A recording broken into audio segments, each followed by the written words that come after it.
요한복음 10장 말씀을 통해서 같이 은혜를 나누고자 합니다. 한번 따라서 할까요? 선한 목자. 나는 선한 목자라.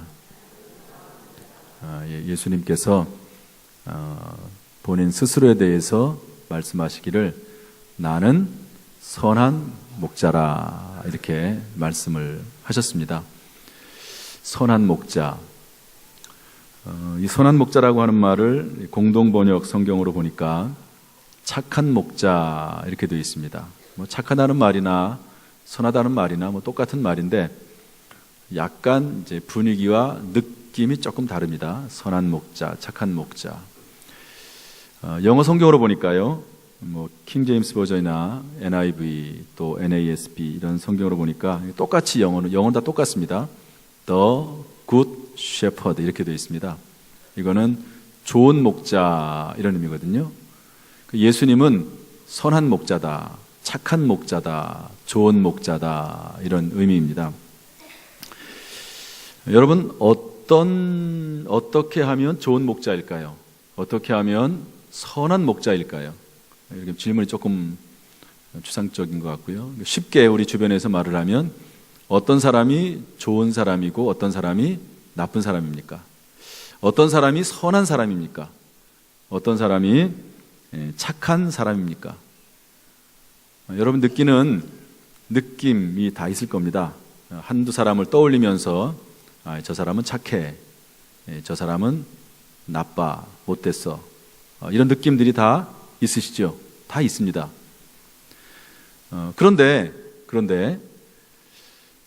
어떤 사람이 볼 때는 저 사람은 착한데 다른 사람이 볼 때는 착하지 않을 수 있습니다.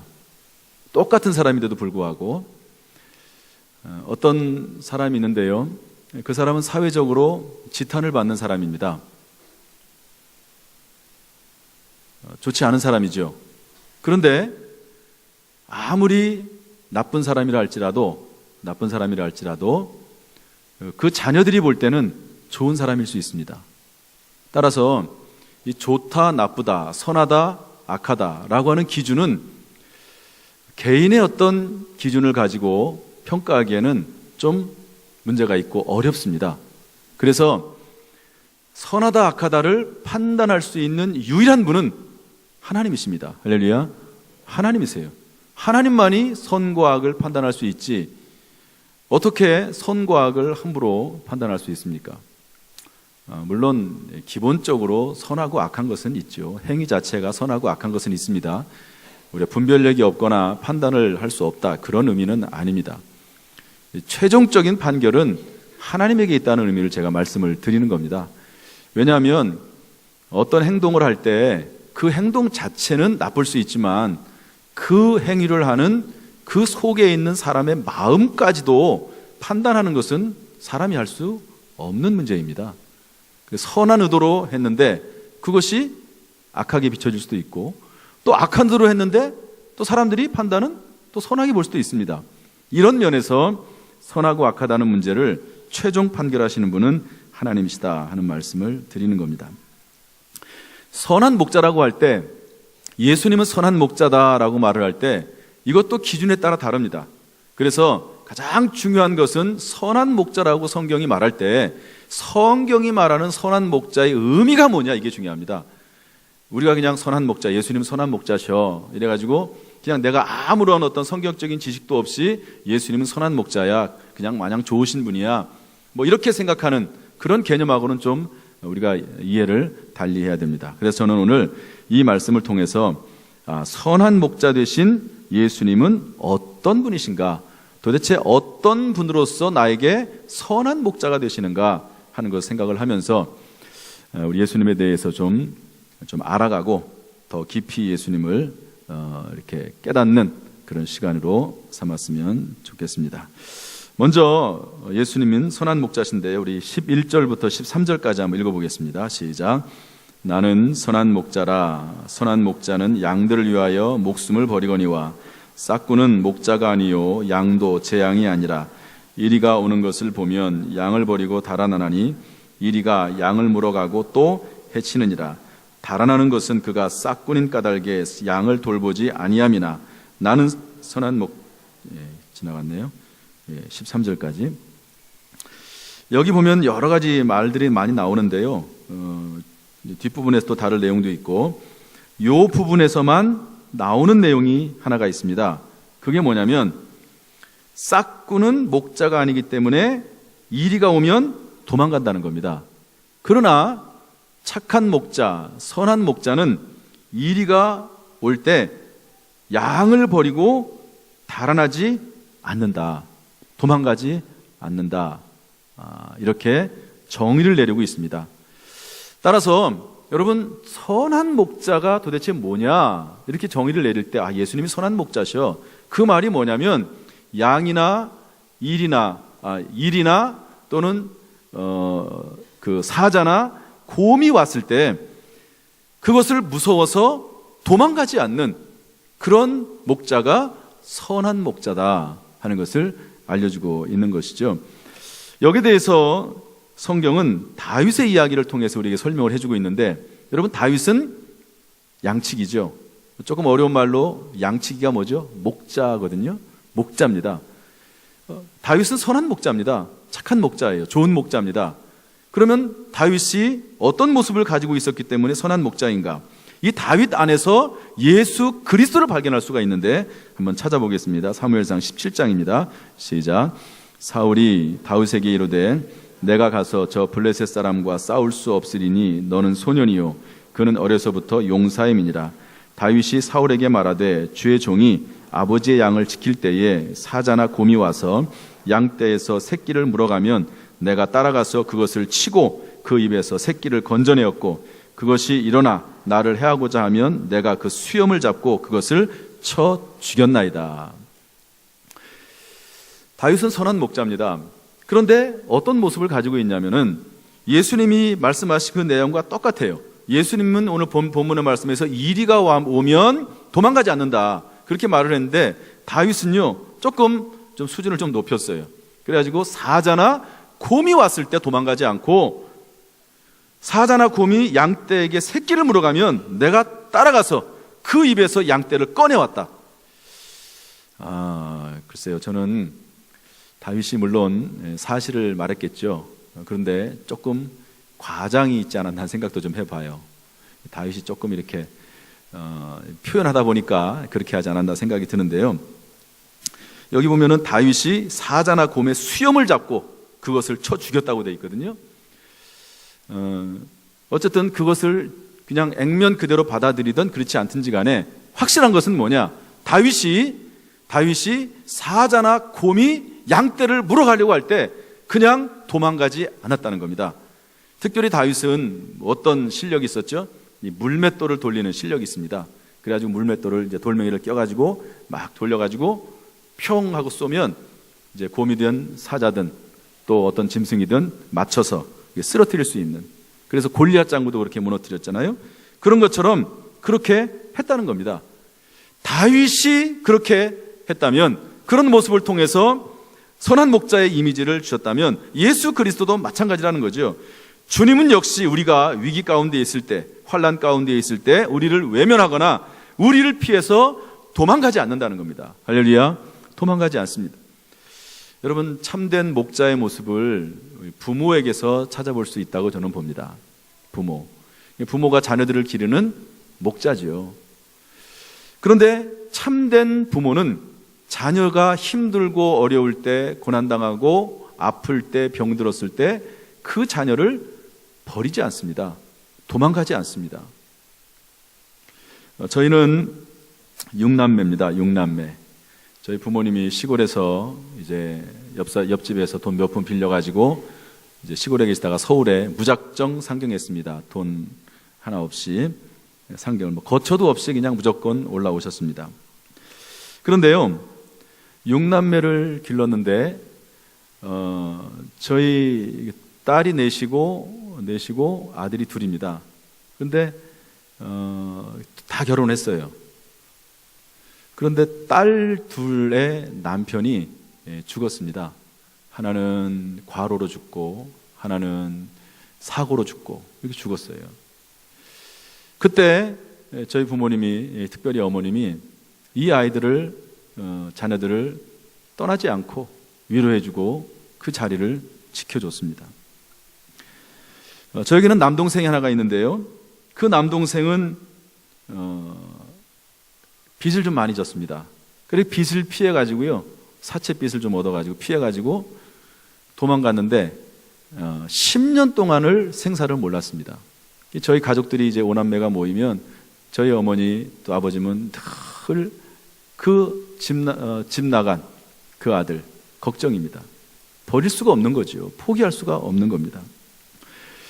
그 동생이 이전에 학생 때 결핵을 앓았습니다.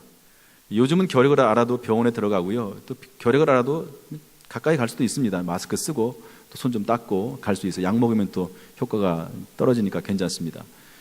그런데 옛날에는요, 결핵을 앓으면은요, 격리시켰습니다. 멀리 이 결핵 환자들이 가는 병원이 따로 있었어요. 그러면은 그 병원을 차 타고 멀리 버스 타고 갑니다. 그러면 저 동생을 이제 만나죠. 제가 형이니까 저를 따라서 이제 어머니 모시고 가는데요. 그러면은 동생이 저 멀리 있습니다. 만나기도 안 해줘요. 손도 못 만집니다. 그리고 나서 거기서 얼굴 보고 그냥 돌아서는 거예요. 그럼 저희 어머니가 그냥 하염없이 눈물을 흘리고 오지요. 병들었다고 버릴 수 없습니다. 그냥 그 아들 놔두고 도망갈 수 없습니다. 저는 옛날에 큰 수술을 했습니다. 그런데 저희 어머니, 아버지께서 수술해가지고 큰 병 걸렸다고 돈 많이 들어갔거든요. 그렇다고 버리고 도망가지 않습니다. 저희 딸들 중에는요, 제 밑에 딸인데 동생인데요, 가출을 했어요. 고등학교 때. 여러분, 가출했다고 그 딸 그냥 버려두고 맙니까? 그 딸 그냥 없는 것처럼 어는 셈 치고 삽니까? 그러지 않더라고요. 저희 어머니가 그 딸이 가출했을 때 계속 울었습니다. 그리고 한 3개월 정도 지난 다음에 다시 돌아왔어요. 그리고 지금은 결혼해가지고 참 부모에게 참 잘합니다. 오히려 저희 남동생도 10년 만에 다시 돌아와가지고요, 제가 이제 멀리 떨어져 있으니까 아무래도 부모에게 좀 소홀할 때가 좀 있습니다. 그러면 꼭 찾아와가지고 용돈도 저보다 훨씬 많이 드리고 그렇게 합니다. 물론 나중 일이죠. 그런데 그 기르는 과정 가운데서 자녀들이 문제가 있고 아프고 병들고 힘들다고 그 자녀를 버리고 도망가지 않습니다. 여러분, 예수님이 선한 목자 되신다는 말은 뭐냐면, 우리가 때때로 잘못돼서 병들고 아프고 힘들고 고난 가운데 있을지라도 예수님은 선한 목자이시기 때문에 우리를 두고 도망가지 않는다는 거예요. 할렐루야. 이런 분이 예수님이십니다. 여러분, 선한 목자라고 하는 말의 의미가 뭐 마음씨 좋은 할아버지처럼 막 있는 그런 옆집에 있는 뭐 뚱뚱하고 막 그냥 마음씨 좋은 그런 아줌마와 같은 그런 모습의 예수님이 선한 목자의 예수님이 아니고, 예수님은 어떤 모습을 가지고 선한 목자라고 표현했냐면, 대적이 왔을 때, 사자나 곰이 왔을 때 거기에 맞닥뜨려서 싸우고 도망가지 않는 그런 분이 선한 목자다. 그래서 선한 목자의 이미지는 뭐냐면요, 의지적입니다. 투쟁적입니다. 전투적입니다. 그런 의미를 가지고 선한 목자라고 표현을 했습니다. 여러분, 예수님께서 이런 의미에서 우리를 지키시고 보호하시고 버리지 아니하시고 도망가지 않으신다는 사실을 여러분 믿으시기를 주님의 이름으로 축복합니다. 예수님은 여러분의 어떤 환경 가운데서도 버리지 않습니다. 내가 예수님을 버리니까 문제지, 내가 예수님을 떠나서 자꾸 잘못된 길로 가니까 문제가 더 어려워지는 거지. 여러분, 예수님은 결단코 저와 여러분을 버리지 않으시는 선한 목자 되신 예수님인 줄로 믿습니다. 그러므로 여러분, 주 안에서 안심하십시오. 더욱 주님을 의지하십시오.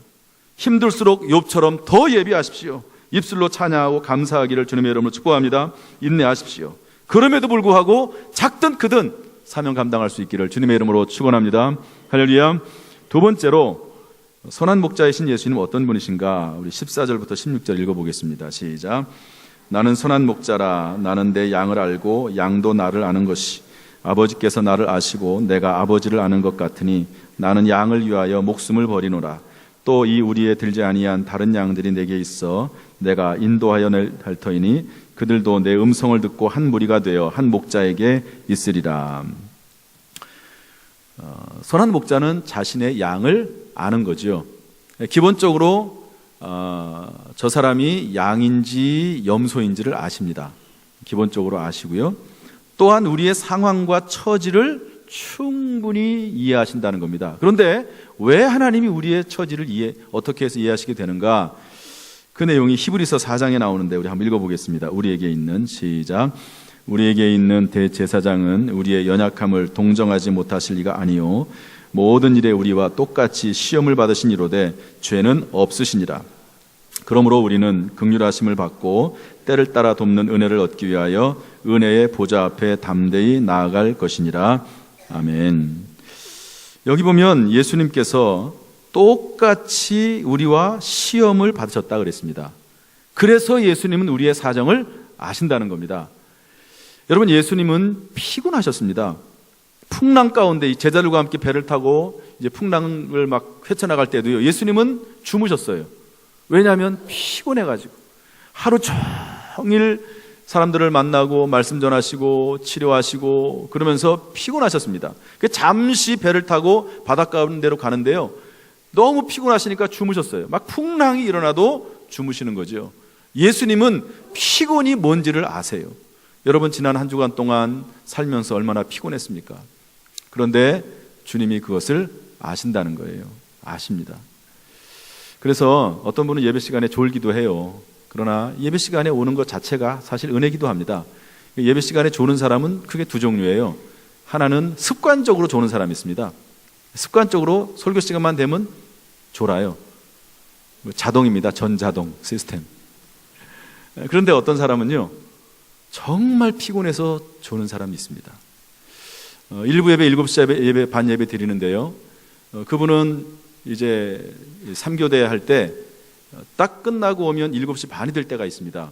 예배 시간에 집에 들리지 않고 곧바로 예배당에 와요. 그러면 그분은 예배당에 와가지고 어떤 때 졸 때 있습니다. 그분은 진짜 졸린 거예요. 진짜 졸린 겁니다.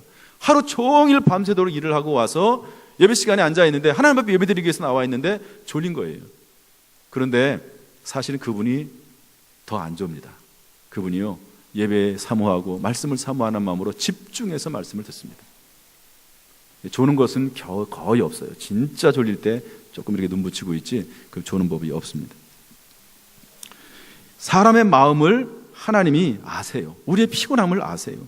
주님은 거처가 없었습니다. 참새도 거처가 있는데 예수님은 머들 곳이 없다고 되어 있습니다. 성경 말씀에. 그래서 전세 살고 월세 살고 집이 없어가지고 쫓겨나기도 하고 하는 그런 사정을 예수님도 아신다는 겁니다. 예수님도 굶주리셨어요. 5,000명을 먹이실 때 사람들만 굶었겠습니까? 예수님도 똑같이 그 자리에 계셨기 때문에 먹을 수 다 떨어지고 굶주리셨습니다. 예수님도요, 분노하셨어요. 억울한 일을 당했을 때 분노하셨습니다. 그리고 악한 사람들을 볼 때 그 사람이 악한 것을 보고 분노하셨습니다. 서기관들과 바리새인들을 향해서 예수님께서 뭐라고 말씀하셨죠? 회칠한 무덤 같다고. 겉으로는 그럴싸한데 속은 더럽다고. 썩어 문드러진 시체덩어리가 있다고. 그리고 독사의 자식들아, 이렇게 말했습니다. 여러분, 독사는 사탄 마귀를 상징하거든요. 이 마귀 새끼라고 말한 예수님께서, 아유, 예수님 대단하십니다. 마귀 새끼라고 욕합니다, 예수님. 그만큼 예수님도 그런 일을 많이 겪으셨어요. 여러분, 예수님께서 못에 박히셨습니다. 채찍에 맞으셨습니다. 가시관을 쓰셨습니다. 육체적인 시험과 시련을 다 받으셨기 때문에 우리가 아플 때 그 아픔의 정도를 아신다는 겁니다. 예수님은 수치당하셨습니다. 침뱉어, 군인들이 예수님 십자가 당할 때 침뱉었고요, 발로 찼고요, 조롱했습니다. 벌거벗긴 채 십자가에 달아 놨습니다. 얼마나 수치스럽고 창피했겠습니까? 그래서 주님이 우리의 사정을 아신다는 거죠. 세상에 어떤 경우에는 남편도 아내도 자식들도요, 우리 마음을 모릅니다. 몰라요. 그럴 때가 있습니다. 함께 이불을 뒤집어 쓰고 자는 아내도 남편도 몰라요. 그 속마음을 몰라요. 그러나 그럼에도 불구하고 주님은 우리의 모든 상황과 처지를 아시는 주님이신 줄로 믿습니다. 어떤 이유 때문에, 어떤 목적 때문에 하나님께서 때때로 그냥 그대로 놔두실 때가 있습니다. 그러나 그럼에도 불구하고 그렇다고 해서 모르시는 것이 아니라 다 알고 이해하시고 하나님께 의지하는 자에게 하나님이 은혜를 베풀어 주실 줄로 믿습니다. 그런데 오늘 본문의 말씀 가운데 보면 참 재밌는 말이 하나가 나와요. 우리 다시 한번 14절부터 16절까지 읽어보겠습니다. 시작. 나는 선한 목자라. 나는 내 양을 알고 양도 나를 아는 것이 아버지께서 나를 아시고 내가 아버지를 아는 것 같으니 나는 양을 위하여 목숨을 버리노라. 또 이 우리에 들지 아니한 다른 양들이 내게 있어 내가 인도하여 할 터이니 그들도 내 음성을 듣고 한 무리가 되어 한 목자에게 있으리라. 목자도 양을 아는데 참된 양이라면 양도 목자를 안다는 겁니다. 그래서 그 목자의 우리 안에 함께 거한다고 성경은 말씀을 하고 있습니다.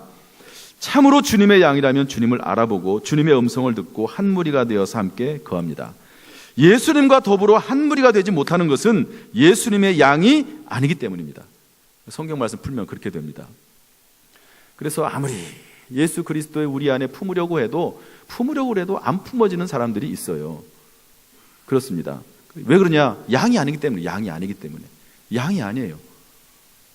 주님의 양이 아닙니다. 그러니까 품어지질 않는 거예요. 계속 염소처럼 밖으로 빠져나가고 그리고 들이받고 그러고 그런다는 거죠. 염소기 때문에 그렇습니다. 양도 목자를 알아요. 양도 목자의 음성을 듣고 한 무리가 되어 한 목자에게 거합니다. 여러분, 하나님께서 우리의 목자가 되시기 때문에 우리의 모든 사정을 아실 줄로 믿습니다. 여러분도 목자이신 예수님에게 늘 가까이 양으로서 예수님의 품 안에 늘 거할 수 있기를 주님의 이름으로 축복합니다. 절대로 예수님을 떠나지 마세요. 절대로 예수 그리스도의 양무리 안에서 벗어나지 않기를 주님의 이름으로 축복합니다. 세 번째로 우리 15절부터 17절 말씀 읽어보겠습니다. 시작. 아버지께서 나를 아시고 내가 아버지를 아는 것 같으니 나는 양을 위하여 목숨을 버리노라. 또 이 우리에 들지 아니한 다른 양들이 내게 있어 내가 인도하여 할 터이니 그들도 내 음성을 듣고 한 무리가 되어 한 목자에게 있으리라. 내가 내 목숨을 버리는 것은 그것을 내가 다시 얻기 위함이니 이로 말미암아 아버지께서 나를 사랑하시느니라. 이게 절정이죠. 선한 목자의 절정은 뭐냐? 양을 위해서 목숨을 버리는 겁니다. 할렐루야. 여러분, 예수님께서 그래서 우리를 위해서 십자가에서 목숨을 버리신 줄로 믿습니다. 십자가에서 찔리시고 상하시고 징계받으시고 채찍에 맞으셨습니다. 그가 찔림은 우리의 허물을 인함이요 그가 상함은 우리의 죄악을 인함이라. 그가 징계를 받음으로 우리가 평화를 누리고 그가 채찍에 맞음으로 우리가 나음을 입었도다. 여러분, 예수님이 십자가에 달려 돌아가실 때 이렇게 말씀했습니다. 엘리 엘리 라마 사박다니. 하나님 하나님 어찌하여 나를 버리시나이까. 우리 사도신경에는 없지만 영어 사도신경에는요, 예수님이 지옥에 내려갔다는 말이 나옵니다. 예수님이 십자가에 달려서 그 영혼이 지옥에 내려가셨어요. 하나님이 예수님을 완전히 버리셨습니다. 물론 부활 승천하심으로 우리를 살리셨지만 예수님께서 십자가에서 뭐라고 말씀하십니까? 내가 목마르다. 예수님이 물과 피를 다 쏟으셔서 뼈와 가죽이 붙을 정도로 그렇게 고통당하시면서 내가 목마르다. 왜 그랬습니까? 우리를 위해서 예수님께서 목숨을 버리신 줄로 믿습니다. 할렐루야. 그러므로 우리는 주님과 함께 생명을 나눠야 할 줄로 믿습니다. 주님이 우리에게 생명을 주셨기 때문에 우리도 주님과 함께 마땅히 생명을 나누는 그런 삶을 살 수 있기를 주님의 이름으로 축복합니다. 베드로가 예수님을 3번 부정했잖아요. 부인하고 저주까지 했는데요. 우리 요한복음 13장 38절 한번 읽어보겠습니다. 예수께서 시작. 예수께서 대답하시되 내가 나를 위하여 내 목숨을 버리겠느냐? 내가 진실로 진실로 내게 이르노니 닭 울기 전에 내가 3번 나를 부인하리라. 예수님은 베드로가 예수님을 부인할 것을 아셨어요. 실제로 예수님을 저주까지 하면서 부인하지요. 자, 성경은 여기까지 나오는데요. 전승에 의하면 이렇게 예수님을 3번 부인했던 베드로가 로마 황제 네로의 핍박을 피해서 아비아가도를 지나서 도망갑니다. 아비아가도, 영어로는 아피안 웨이라고 되어 있는데요. 여러분, 이런 말 들어보셨죠? 모든 길은 로마로 통한다. 무슨 말이냐면 로마의 아비아 도로가 있는데요. 그 도로 광장에서부터 모든 유럽 지역으로 가는 모든 도로가 다 나 있습니다. 그래서 아비아가도, 그 광장을 통해서 모든 길이 다 통해 있는 거지요. 그러니까 어디를 가든지 간에 그 길을 지나가야 되는 겁니다. 그래서 그 길을 지나가지고 이제 베드로가 도망을 가고 있는데, 한참 이제 길을 가고 있는데 예수님이 지나가는 거예요. 잘 보십시오. 베드로는 도망을 가고 있습니다. 그런데 예수님은 로마로 들어가고 있습니다. 엇갈린 거죠. 그때 베드로가 예수님을 알아봤어요. 그래서 물어봅니다. 예수님, 어디로 가십니까? 주여, 어디로 가시나이까? 코바디스 도미네, 이렇게 말했습니다. 라틴어입니다. 원래 우리는 코바디스 이것만 알고 있는데 도미네라는 말도 해야 됩니다. 이 도미네가 주여라는 말이거든요. 코바디스 도미네, 주여, 어디로 가십니까? 그랬더니 주님이 하신 말씀이, 나는 네가 버리고 도망가는 로마에 있는 양떼들을 위하여 다시 십자가에 못 박히려고 로마에 들어간다. 이 말을 듣고 베드로가 로마로 다시 들어가죠. 붙잡힙니다. 그래서 네로 황제 시대에 십자가형을 당해서 죽습니다. 순교하는 거죠. 그때 베드로가 십자가형을 당하면서 이렇게 간청했다고 그래요. 나는 예수님처럼 똑바로 십자가에 죽을 수 있는 자격이 없습니다. 나를 십자가에 거꾸로 못 박게 해 주십시오.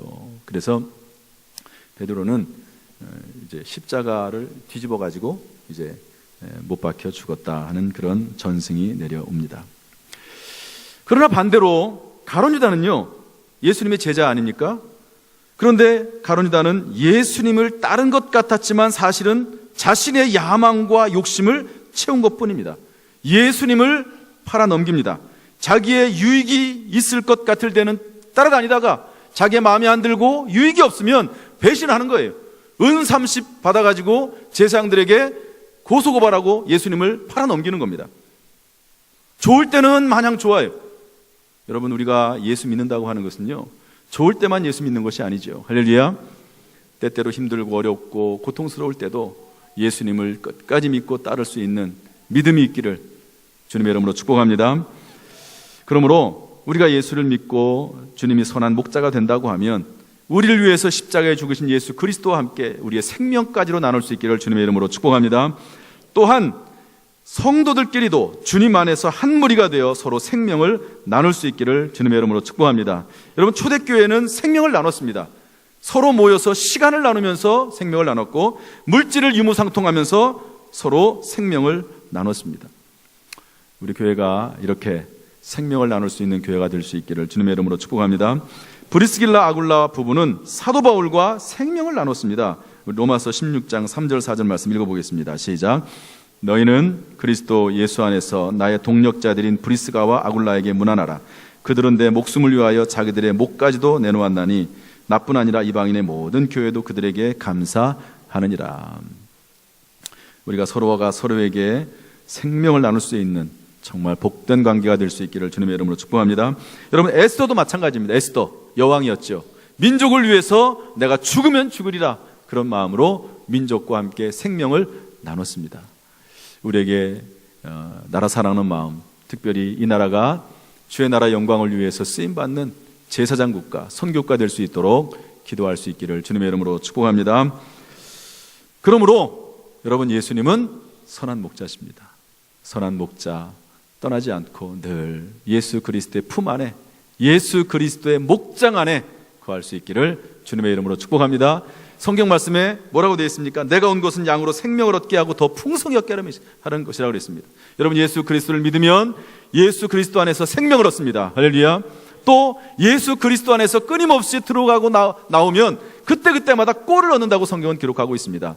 예수 그리스도 안에서 끊임없이 어떤 경우에도 예수님을 떠나지 않고 예수님 안에서 들어오고 나오는 가운데 생명의 꼴, 풍성한 꼴을 누리시기를 주님의 이름으로 축원합니다.